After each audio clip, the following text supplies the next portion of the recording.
Hello students, now we will see chapter 4, operators in Java. Operators are nothing but which allows you to perform a operation. For example, see these are the symbols, that is plus, minus, divide, modulus and star. But if you use this, some operation is going to be performed, right? If plus means a plus b means addition is going to be performed. Similarly, subtraction, division, modulus means the remainder we will get. This is multiplication. So that is a symbol that is used to perform a arithmetical or logical operation to give meaningful result is called a operator. Okay, so a symbol that is used to, for example, this plus is a symbol. It is used to make the addition operation. So it is an arithmetical operation.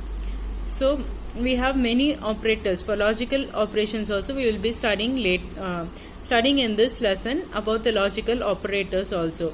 So the operators that are used to do some arithmetical operations, that is a symbol that is used, is called a operator. And not all the symbols are called as operators. Only the symbols that are used to do some operations that gives meaningful result is called the operator. Okay, there are some symbols which does not do any operations, which are not used to do any operations. That symbols are not called as operators. Only the symbols that are useful to do some operations are called operators. So arithmetical expression. Arithmetical expression means, see here, x plus y, m minus 15. Like this, expressions are called the arithmetical expressions. It contains some variables, and see this is constant and arithmetical operators. These are the arithmetical operators because these are used to do the arithmetic operation. What are the arithmetic operations? We know addition, subtraction, division, multiplication, and to find the remainder. That is called your arithmetical operations, right? So the symbols used to do that operations are called arithmetic operators. So the expression that explains you what operation is going to be taken there, that arithmetic operation what is going to be taken there is called the arithmetical expression. So see here, it contains the variables, constants and the arithmetical operators put together to form a meaningful result.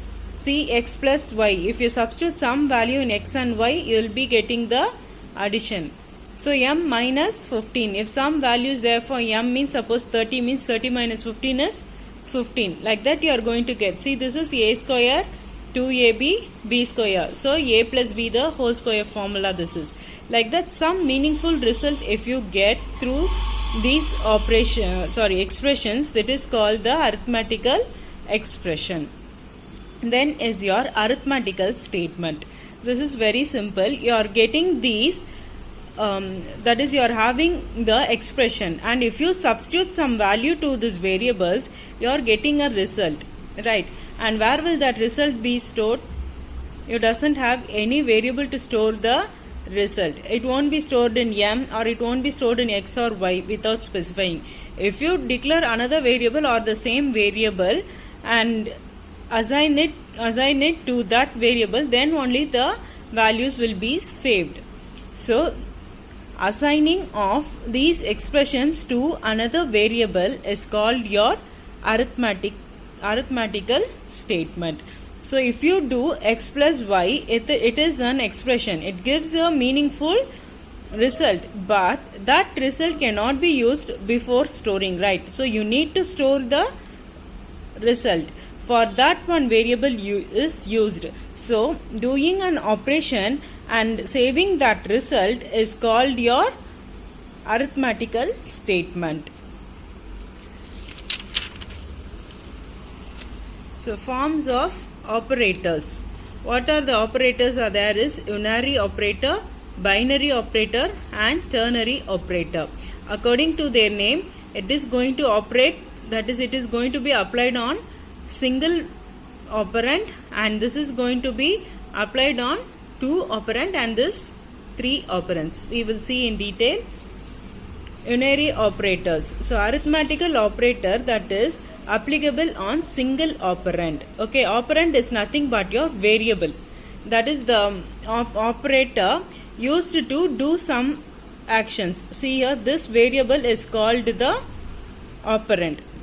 Okay, so on which it is acting, which variable it is acting, it is called the operand. So unary plus, first we will see the unary plus operands. These are the operators here: single plus, single minus, double plus and double minus. This we say it as increment operator. This is increment operator, and minus minus is your decrement operator. So unary plus operator is if a is equal to 8 is there. If it is a plus a means the 8 is going to be 8, and it is a is assigned minus 10 value. Since a is plus, the minus is going to remain as it is, and a value is equal to minus 10. Then unary minus. See, same thing if a is equal to 8, but if I give it is a minus a before the variable minus is there means it just inverts this number into minus. Similarly, if minus 10 is there, so you all know the arithmetic operations, right? Minus into minus will become plus. So minus of a is, value of a is 10. So minus into minus will be 10. So unary increment and decrement operator. This plus plus is your increment operator, and it will increment the value of the variable by 1. And decrement will decrease your value of your variable by 1. So x is equal to, so this is similar to this, x is equal to x plus 1. Suppose x is equal to 4 or 5 means, suppose it is 5. So what will be x plus 1 will be 4 plus 1, and x will become 5. So whenever it is executed, it will be keep on increasing the value of the x. And it can be also written as x plus plus using the increment operator. X is equal to x plus 1 is equal to the x plus plus.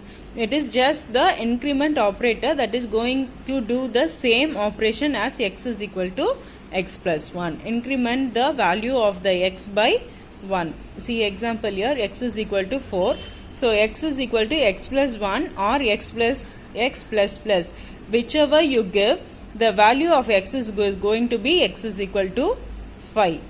Okay, if again I give x plus plus, then the value of x will be 6. Like that it will be keep on increasing